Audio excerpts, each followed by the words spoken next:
Hello, hello, everyone. This is Tami Brunk, Earth Sky Woman, and I'm here with you today with an oracle for the month of July 2024. So this is again another big month. Nothing seems to slow down these days.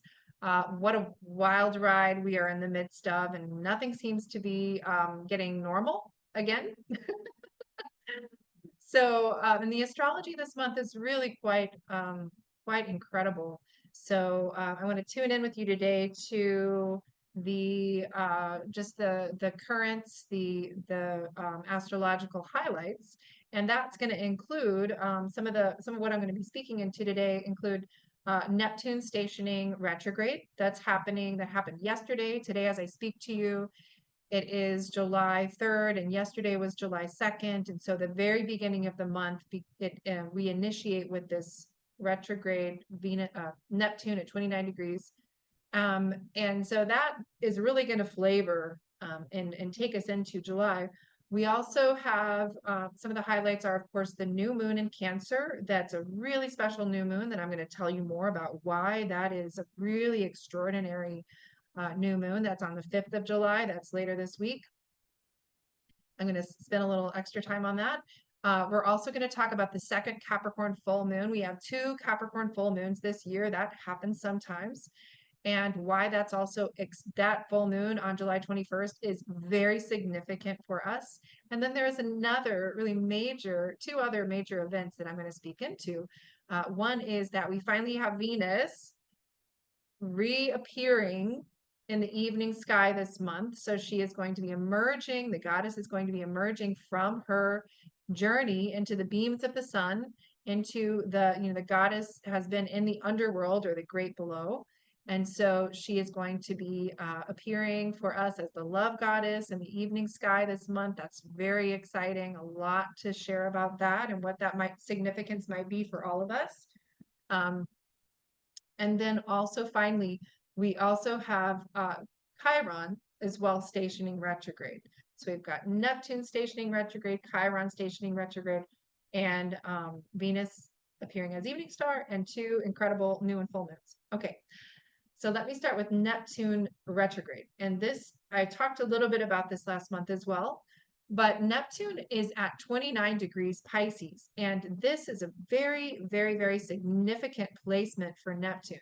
And please just understand, I talk about this all the time, but I like to always remind people that when a planet stations direct or retrograde, that is a moment when that planet is at its closest to the Earth. And it also is it's like we're getting the biggest dose. We're really experiencing the essence of that sign in a very potent way.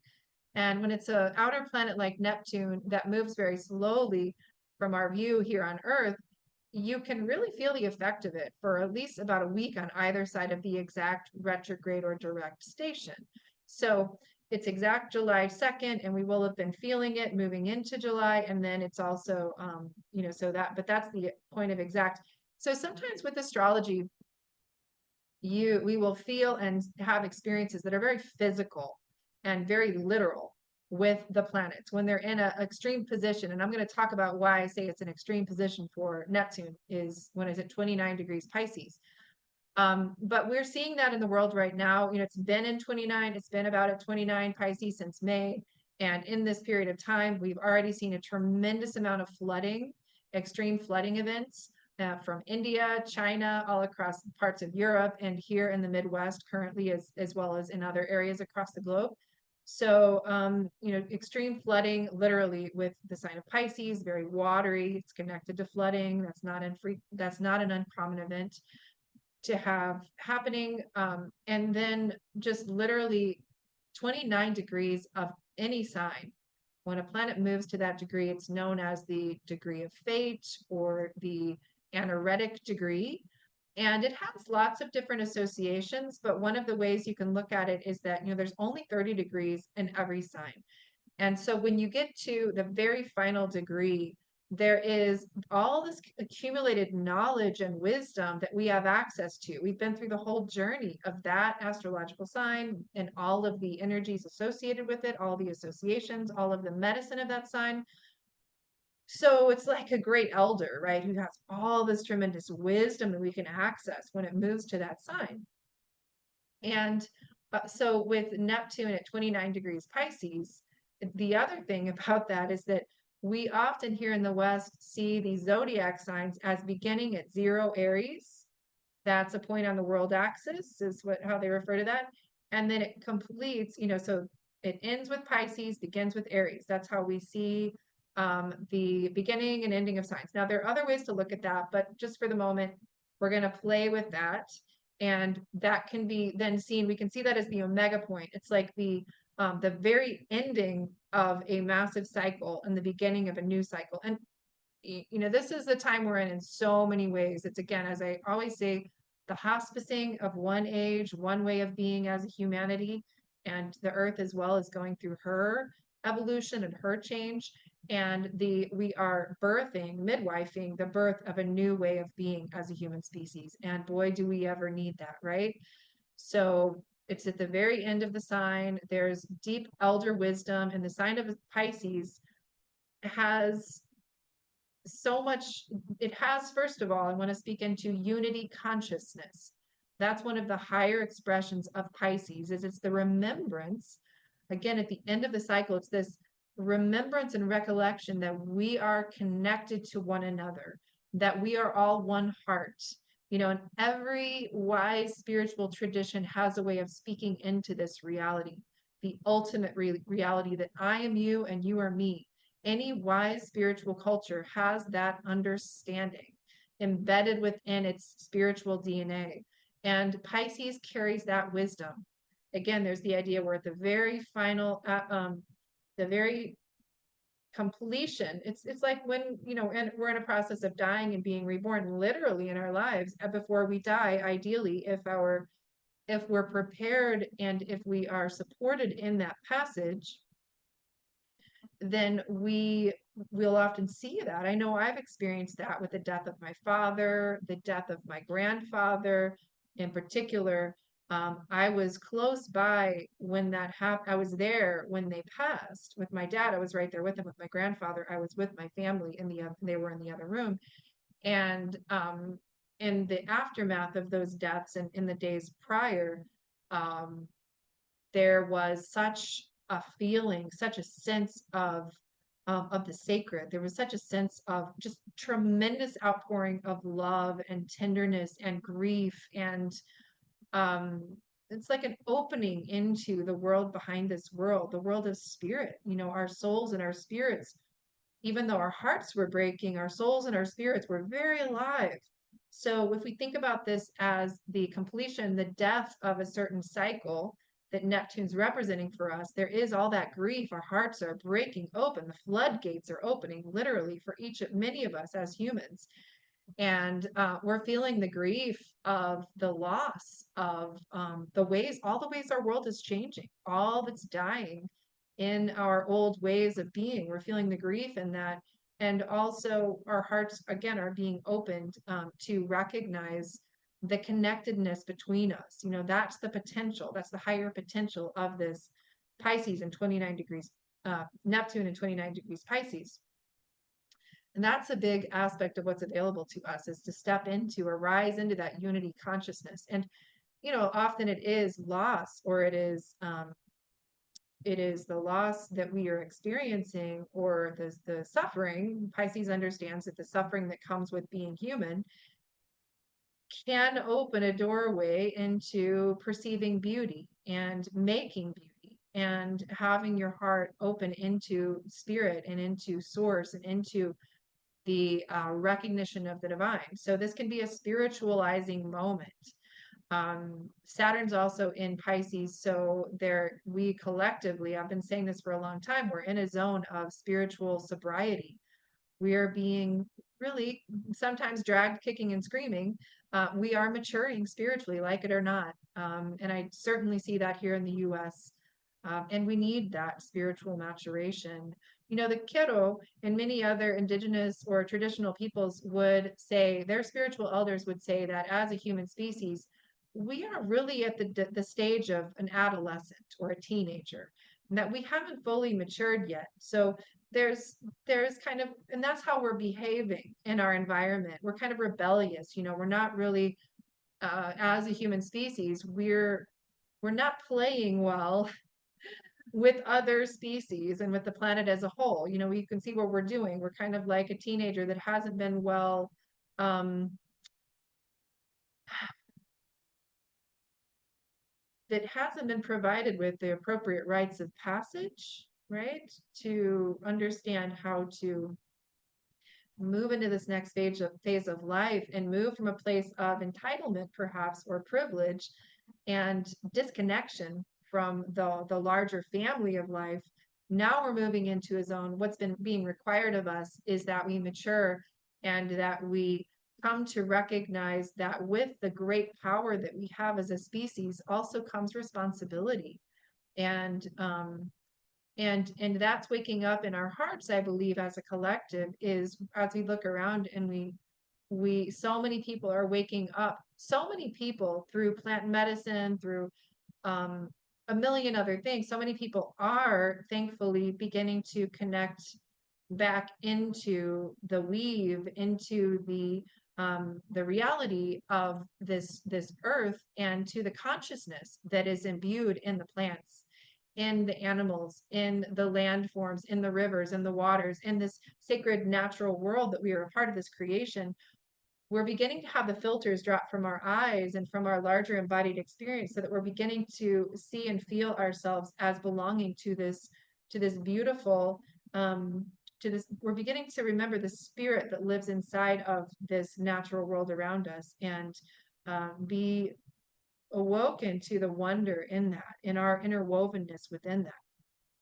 And this is very necessary. So that I see that also as being connected to Pisces.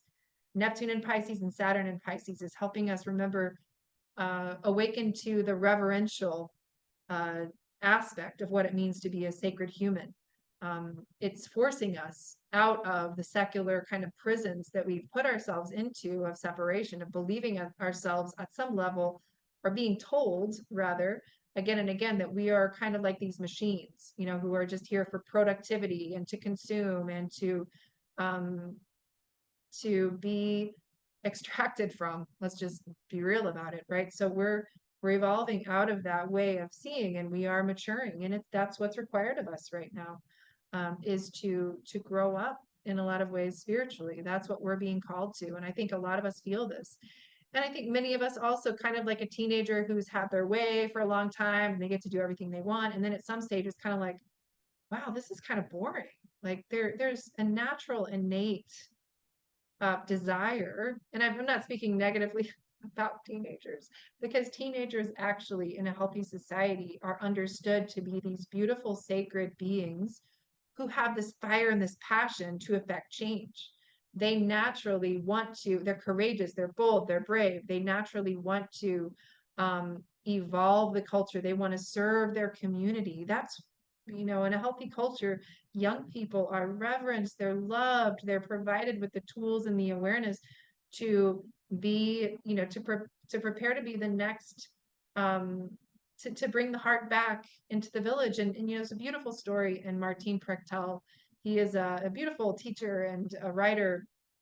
Anyone who's listening to me who hasn't read any of his works or listened to any of his audiobooks, he is really a very, very significant influence in my life and the lives of many of the people that I know and love.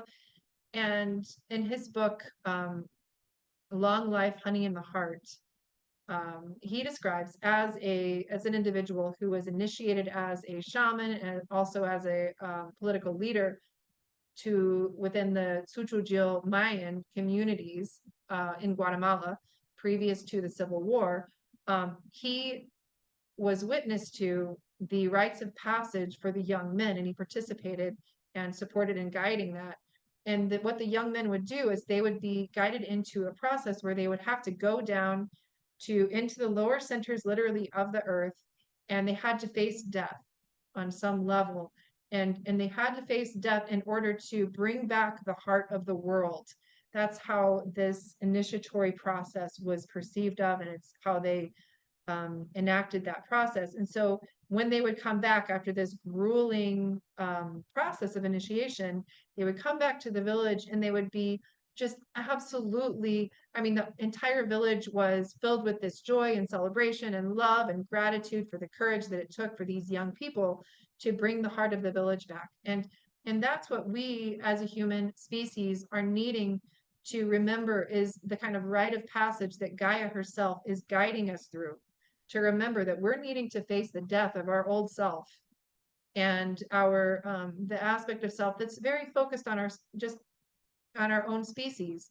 We are being required to face the death of that kind of single-minded focus on ourselves and bring back the heart of the earth village and bring back life, right? We have to be courageous enough to become larger than our species. That is the calling of our time.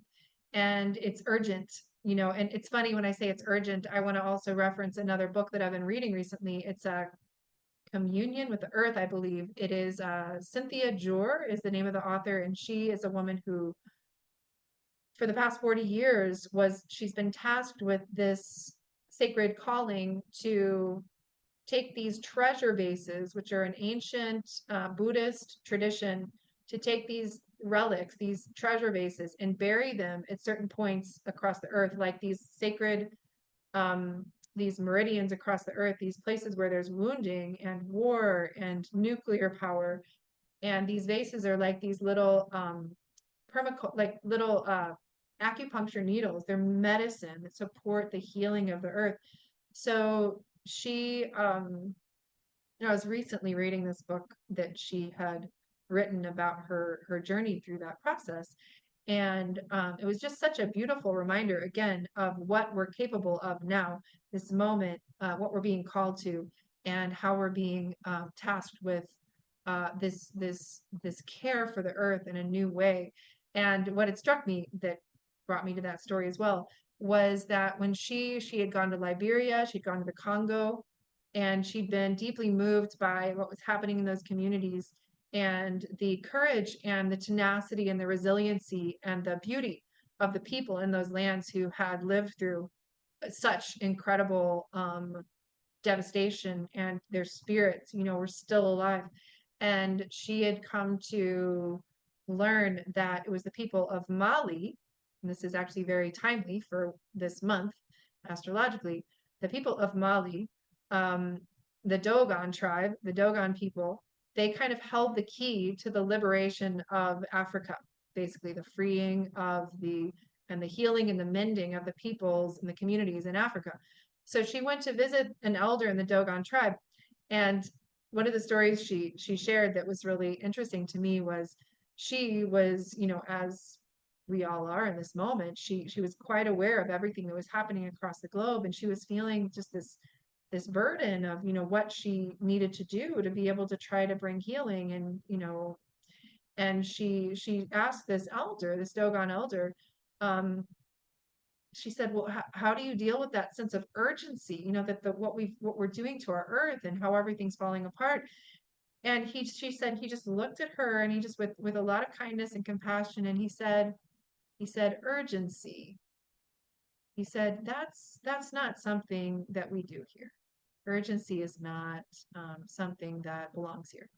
And that really, it was really very life-changing for her. So you know, there is that sense. So there's a term now I learned recently in somatic healing, it's surgency, right?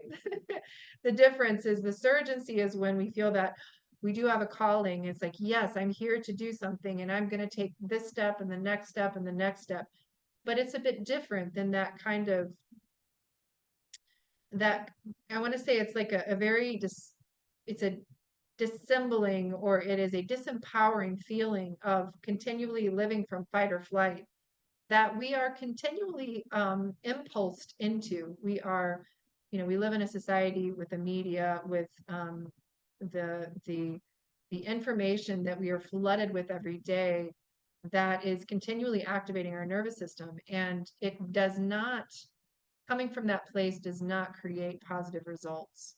So I did not mean to take that whole segue, but it feels important for the moment we're in, is that there's this interesting place that we're all kind of reaching, many of us are reaching for, which is, you know, and I've said this a number of times as well, but with Aries North Node, so whatever the North Node of the moon is in, that's kind of an indicator of what the collective destiny is, or where we're reaching as a collective humanity. And Aries North Node, among other things, in its higher expression, is really asking the question, who am I? Why am I here? What did I come to do? And it's this sense of knowing I incarnated at this time of great, massive change and upheaval. And I know I came here with a sacred purpose. And Spirit, show me every day. This has been my prayer every morning too. It's show me every day.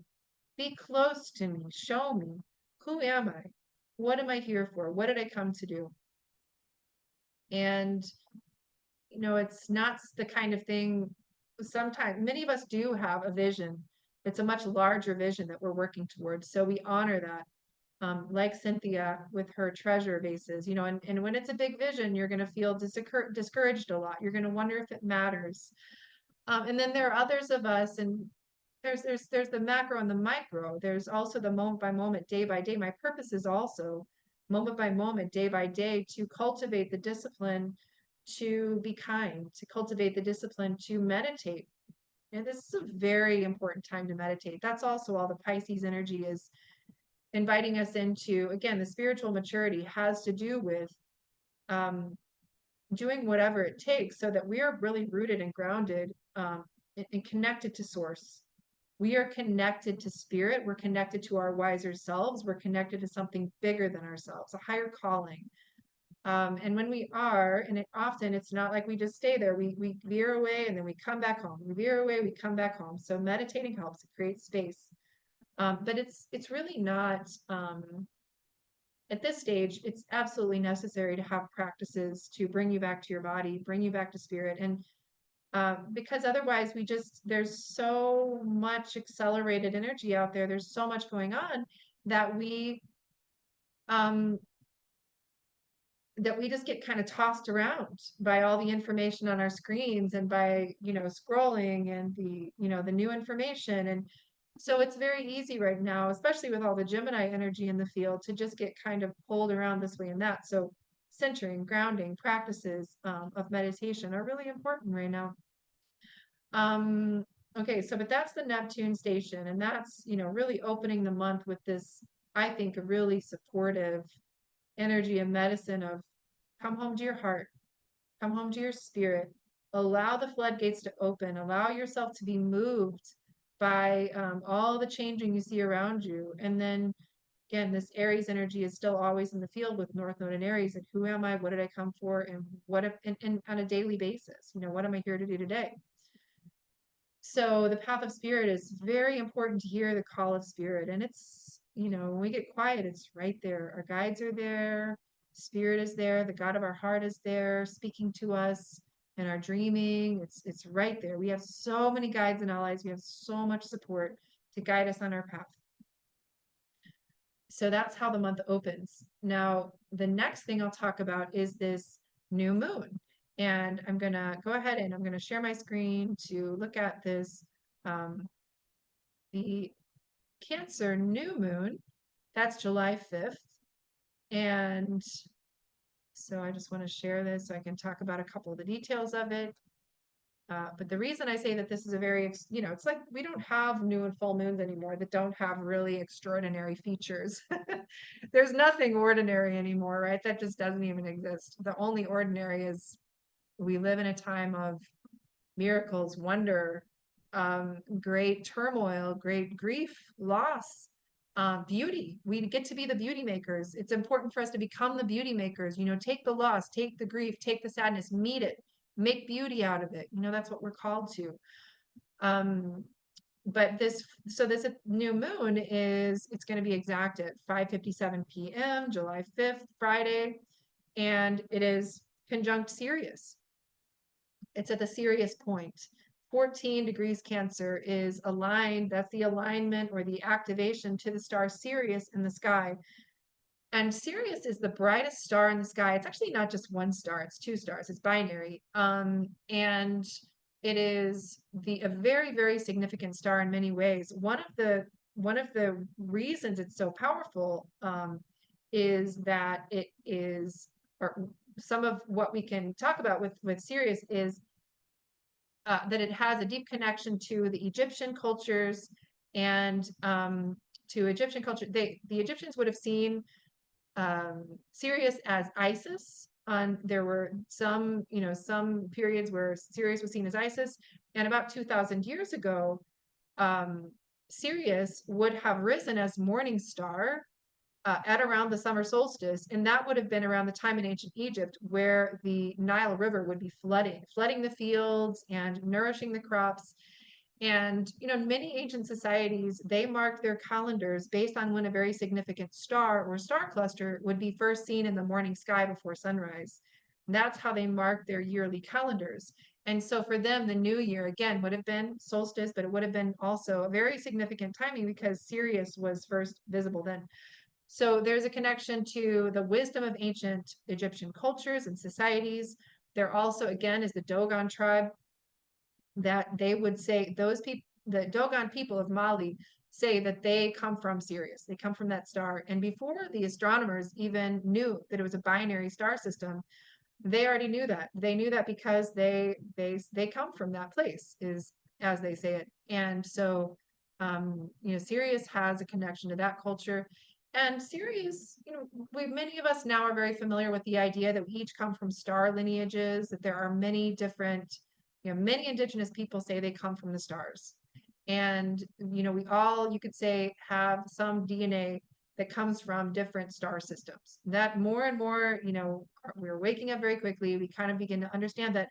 So you can say some people are more Sirian in their consciousness. Some people are more Pleiadian in their consciousness. Some people are more Arcturian.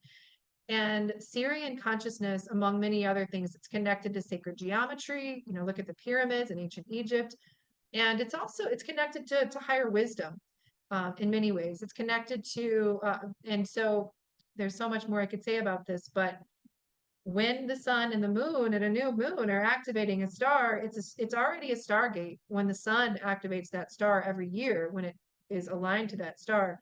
But when it's the sun and the moon, it's an incredibly important activation, opening, and we are all getting, it's like we're being bathed with the medicine, the insight, the beauty, the knowledge that comes with this star or this binary star system.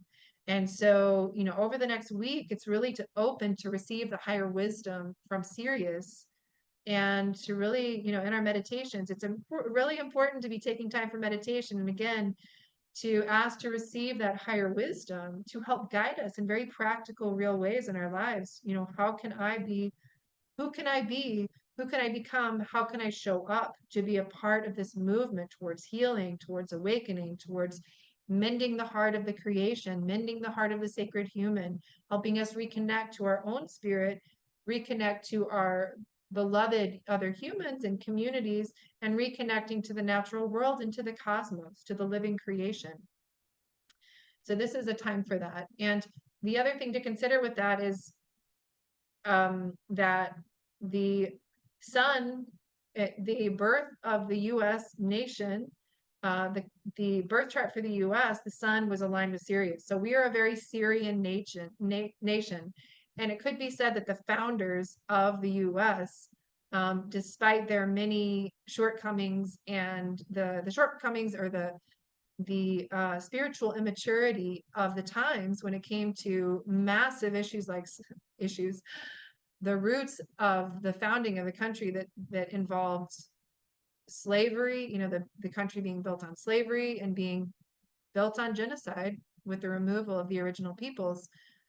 Even with that, there was a higher vision that was also deeply influenced by the Haudenosaunee or Iroquois Confederacy, who influenced Benjamin Franklin and other founders of the U.S., where there was a thread or there was a seed of a higher vision of a more advanced, sophisticated, egalitarian society. So Sirius is part of that, right? The US has that seed of Assyrian consciousness that we need to remember, we need to activate, we need to actually bring alive this egalitarian, more wise, awakened culture. We have that as our potential.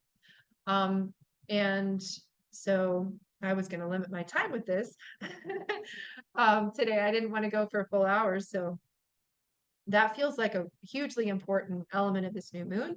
Take time to meditate, take time to offer prayers for the peoples of the US and the peoples who are influenced by our policies, because we influence the globe in ways that are absolutely devastating in many ways. And so, always we're sending prayers for Gaza, and we're sending prayers that the grandmothers, that the wisdom keepers, that the leaders of our country and of the country of Israel finally come to their senses, and that we see peace.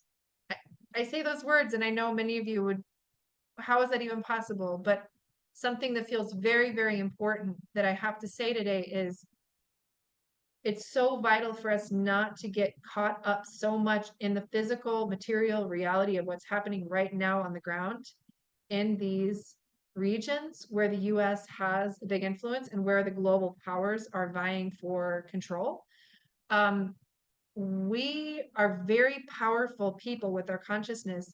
It's so important for us to open our minds and our hearts to imagine the possibility and the absolute necessity for peace and for healing to come about in the region of Gaza, in the region of the West Bank, in Israel. And I will say a lot of that healing that's going to need to happen is a rehumanization of the Israelis. And I say that knowing that we in the US are also needing a rehumanization based on what it is that our policies are doing across the globe. And I'm not saying that to promote the idea that we aren't also as a nation doing, the people of the US are beautiful people, and we have the potential, I will always believe, to live into this original spiritual blueprint for this nation. But it is time for us to really ask ourselves, I would say at this new moon, we need to really dive deep. We need to dig deep and ask, for those of us in the US, I know not everyone is in the US, so I apologize. I just know we have a big responsibility to change. We are in the crosshairs at this new moon and also at the full moon in Capricorn. The full moon in Capricorn is another activation of the Pluto of the US birth chart. So it's really kind of almost like this year is, and this full moon in particular, activates the Pluto return for the US. And so it's also this deep reckoning with the shadow of our nation and having to heal that, having to face that, having to find places and ways to witness, to bear witness, and to be a healing force, to shift the way that we are operating and to acknowledge what's happened and to bring healing to that. To be coming from that place of unity consciousness, and so that we can heal the wounds of the past. That's part of what's needing to happen here. So it is for those of us in the US to really dig deep and to ask, how can I show up? What is for me to do? It's not a mistake I was born here. It's not a mistake I live here. There is something unique to me that I can do to help to activate the true potential for healing in this country and the soul of the nation, because it is in desperate need of soul healing, and that the consciousness is needed to heal the hearts. Our hearts are needing to open. We're needing to see ourselves as a part of the larger global family. It is of absolute utmost importance. So there's a reason we're here, and it's to really get honest with ourselves and to get real and ask, what am I here for? What can I do? And we can't do it alone. We're doing it with others. That's a fallacy in this Aquarian age that we have been moving into. It's for each of us to stand in our own sovereignty and in that seed of wisdom and intelligence and calling that we're here for, and to do it together, to work with people unlike ourselves, and to stand into the higher potentials. And that's not just in the US, it's across the globe. It's really needed. So I'm almost at the end of my time here. So, but I wanted to talk about the new moons, the Neptune, of course, Neptune feeds into all of this. And then finally, just to speak into the Venus activation, and I'll probably do a separate video on this as well. I'm sure I will. But, any of you who've listened to me know that a lot of my work focuses on Venus for the last 13 years. And Venus began a cycle in August, a new Leo Venus cycle. Venus was in the morning sky from August 19th until April 27th about, and then she disappeared behind the sun. So the goddess, as we can see, Venus has been in the underworld. She's been off the world stage. She's been on, she's been resting. She's been in a deeper death rebirth process. And so as of July 10th, she will have separated by longitude from the sun by 10 degrees. And so then from that point forward is technically about when we're going to start being able to see her within that next week or so. In the evening sky after sunset, look to the west about an hour after sunset and look for this beautiful star, this planet in the sky, the love goddess Venus. She represents, she is the part of all of us that is the feminine dimension. She is the goddess frequency. And she's just been through this deep soul work, meeting herself deeply, meeting her shadow.